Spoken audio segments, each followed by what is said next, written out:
வாழ்க வையகம், வாழ்க வளமுடன். குரு வாழ்க, குருவே துணை. டிவைன் பவர் 9 சேனலுக்கு உங்களை வரவேற்கிறேன். நான் பேராசிரியர் சித்ரா. இன்று இந்த பதிவில் சித்தர் காலங்கிநாதரை பற்றி தான் பார்க்க போகிறோம். பார்க்கலாம் வாங்க. காலங்கிநாதர் சித்தர்களில் மிகவும் ஆற்றல் வாய்ந்தவர். ஆனால் அவரை பற்றிய தகவல்கள் அதிகமாக கிடைக்காததால் அப்படி ஒரு சித்தர் இருந்தாரா என்பதை பலருக்கும் தெரியாத விஷயமாக போயிற்று. காலங்கிநாதரை பற்றிய பல அரிய செய்திகளை போகர் தமது சத்த காண்டம் 7000 கூறியுள்ளார். காலங்கிநாதர் ககன குளிகையின் உதவியால் விண்வெளியாக சீன நாடு சென்றார். காலனுடைய அருள் பெற்று தன் சமாதியில் இருக்கும் காலத்தில் காலன் தன்னை அணுகாது இருக்கும்படி சமாதியில் அமர்ந்தார். காலங்கிநாதர் திருமூலரை போலவே பல 1000 ஆண்டுகள் வாழ்ந்ததாக போகர் தெரிவிக்கின்றார். காலங்கிநாதர் வாழ்ந்த காலத்தில் மிக பெரிய பிரளயம் ஒன்று நிகழ்ந்ததாக போகர் தெரிவிக்கின்றார். ஒரு முறை பெரும் மழை பெய்தது. விடாத பெய்த பேய் மழையால் எங்கும் வெள்ளக்காடாய் காட்சியளித்து கொண்டிருந்தது. வெள்ளத்தின் மட்டம் நிமிடத்திற்கு நிமிடம் அதிகரித்து கொண்டிருந்தது. வெள்ளத்தில் மூழ்கியும் கடுங்குளிரை தாங்காமலும் மக்கள் மடிந்து கொண்டிருந்தனர். கால தத்துவத்தை நன்றாக உணர்ந்திருந்த காலங்கிநாதர் மலை ஒன்றின் மேல் ஏறிக்கொண்டிருந்தார். மலை உச்சியில் சித்தர்கள் பலர் தங்கியிருந்தனர். அவர்களை பார்த்தவுடன் காலங்கிநாதருக்கு மனம் மகிழ்ச்சியால் துள்ளியது. தனக்கு தெரிந்த காயகல்ப முறைகள் பலவற்றை அவர்களுக்கு தெரிவித்தார். அவர்களிடமிருந்து ரசவாத வித்தைகள் சிலவற்றை கற்றுக்கொண்டார். மிக உயர்ந்த அந்த மலை மீது அழகான குளம் ஒன்று இருந்தது. அதன் கரையில் புலி ஒன்று படுத்திருந்தது.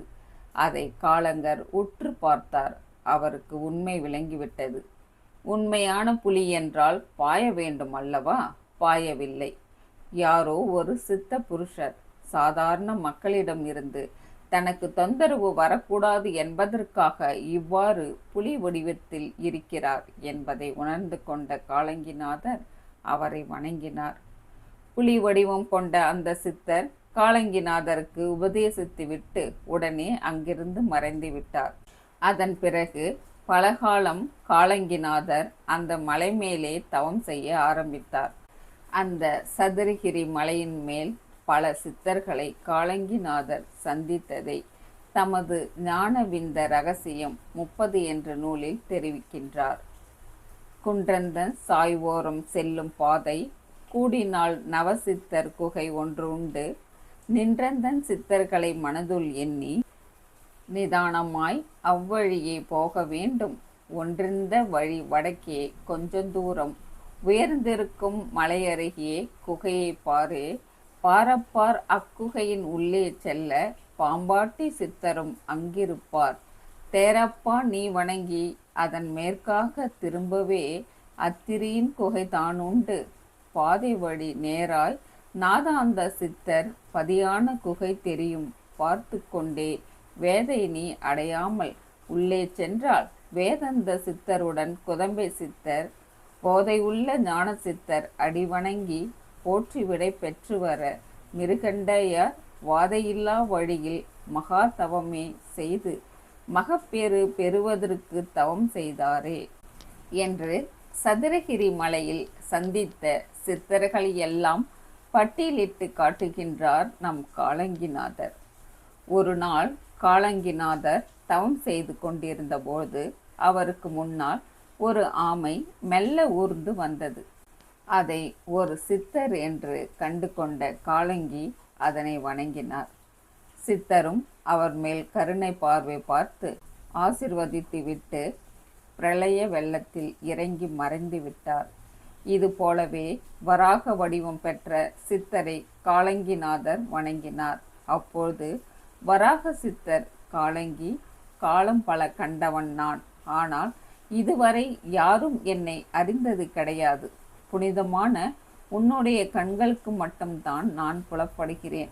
கொஞ்சம் கூட மனசோர்வு கொள்ளாமல் தவம் செய்யும் உனக்கு அந்த ஆதி மனோன்மணி நிச்சயம் அருள் புரிவாள். என்று சொல்லி ஞான உபதேசம் செய்து மறுபடியும் சமாதி நிலையில் ஆழ்ந்து விட்டார்.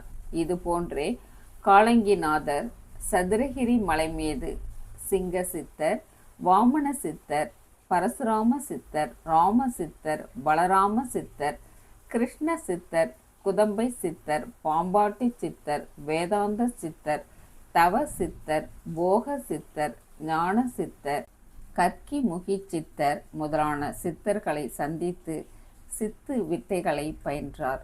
காலங்கிநாதர் சதுரகிரி மலையின் மீது தவம் செய்து கொண்டிருக்கும் பொழுது வணிகன் ஒருவன் அவரை தரிசித்து ஒரு சிவாலயம் தான் கட்டி கொண்டிருப்பதாகவும் அதற்காக தனது வீடு, நிலம் முதலான சொத்துக்களை எல்லாம் விற்றும் ஆலயம் முடிந்தபாடு இல்லை. ஆகவே அக்கோயிலை பூர்த்தி செய்ய தாங்கள் தான் அருள் புரிய வேண்டும் என்றான். துறவியான தன்னிடம் இந்த அன்பர் எதை எதிர்பார்க்கிறார் என்று ஐயமுற்று காலங்கி மௌனமாக இருந்தார். வணிகன் அங்கேயே தங்கி அவருக்கு பணிவிடைகள் செய்தான். காலங்கி எவ்வளவோ சொல்லியும் அவன் செல்வதாக இல்லை. அவனது மன உறுதியும் கண்டு அவனுக்கு உதவுவதற்கு தீர்மானித்த சித்தர் மலை மேலிருந்து அரிய மூலிகையை எல்லாம் சேகரித்து ஒரு தைலம் இறக்கினார். அந்த வகார தைலத்தால் பொன்னை உண்டாக்கினார்.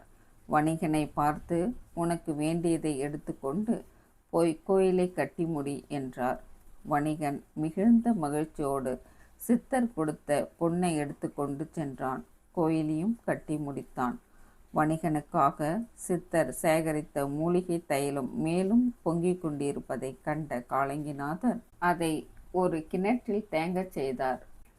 தங்கம் செய்யக்கூடிய அந்த மூலிகை தைலம் கெடுமதியாளர்களிடம் கிடைத்துவிடக்கூடாது என்பதற்காக அக்கிணற்றின் மேல் ஒரு பாறையை போட்டு மூடிவிட்டு அதன் 4 திசைகளிலும் வராகி, காணி, பேச்சியம்மை, கருப்பண்ணன் ஆகிய தெய்வங்களை காவலுக்கு நியமித்து விட்டு தவம் புரிய வேறிடம் சென்றார். மேலே சொல்லப்பட்ட இந்த வரலாறு சதுரகிரி தல புராணத்தில் காணப்படுகிறது.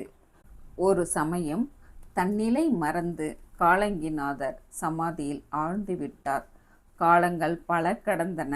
இதனை கண்ட திருமூலர் தமது சீடனை நெருங்கி, காலங்கி, நம் மரபு வழி வழியாக வளர வேண்டாமா? என்னிடம் உரிமையோடு நீ பெற்ற உபதேசத்தை நல்லவர்களுக்கு உணர்த்து உன் கடமையை செய் என்று கட்டளையிட்டார். குருவின் கட்டளைக்கு கீழ்ப்படிந்த காலங்கிநாதர் உடனே அங்கிருந்து கிளம்பினார். ககன குளிகையின் மூலம் உலகெங்கும் போனார். நல்லவர்களுக்கு ஞான உபதேசம் செய்தார். காலங்கி சித்தர் அடிக்கடி சீன தேசம் சென்றதாகவும் பிறகு அங்கேயே சமாதி அடைந்ததாகவும் போகர் கூறுகின்றார்.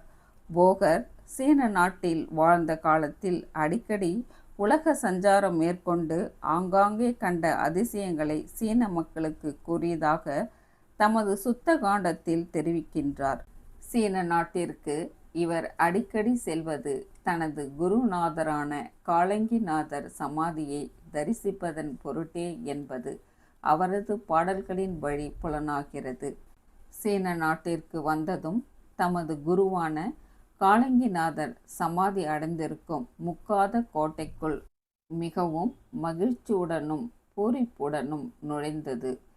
மேற்கு புற வாசல் வழியாக சமாதியின் அருகில் சென்று நின்று கரம் கூப்பி வணங்குகிறார். உடனே சமாதியின் கதவு திறக்கிறது. வாத்தியங்களும் முழங்குகின்றன. ஒளிமயமாக காலங்கிநாதர் தோன்றி போகருக்கு தரிசனம் தருகின்றார்.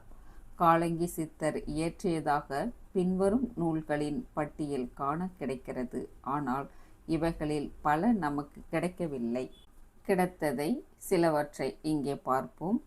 காலங்கி வைத்திய காவியம் 1000, காலங்கி ஞான சாரம்சம் 500, காலங்கி வாகர திரவியம் 200, காலங்கி ஞானம் 180, காலங்கி கற்ப விதி 84, காலங்கி ஞான பூஜா விதி 80, காலங்கி தண்டகம் 80, காலங்கி பாகரணி 51, காலங்கி இந்திரஜால ஞானம் 46, காலங்கி தீட்ச விதி 35, காலங்கி உபதேச ஞானம் 34, காலங்கி சூத்திரம் 33, காலங்கி ஞானவிந்த ரகசியம் 30, காலங்கி ஞான சூத்திரம் 29 ஆகிய நூல்கள் காலங்கி சித்தர் இயற்றியவனாக சித்த வரலாறு தெரிவிக்கின்றது. காலங்கிநாதர் சீன நாட்டில் சமாதி கொண்டு இருப்பதாக போகர் கூறிய போதிலும் தமது போகர் ஜனன சாகரம் என்ற நூலில் தமிழ்நாட்டில் காஞ்சிபுரத்தில் முக்தி அடைந்துள்ளார் என்று குறிப்பிடப்பட்டுள்ளது. இத்துடன் காலங்கி சித்தர் வரலாறு நிறைவு பெறுகிறது. நன்றி. வாழ்க வளமுடன்.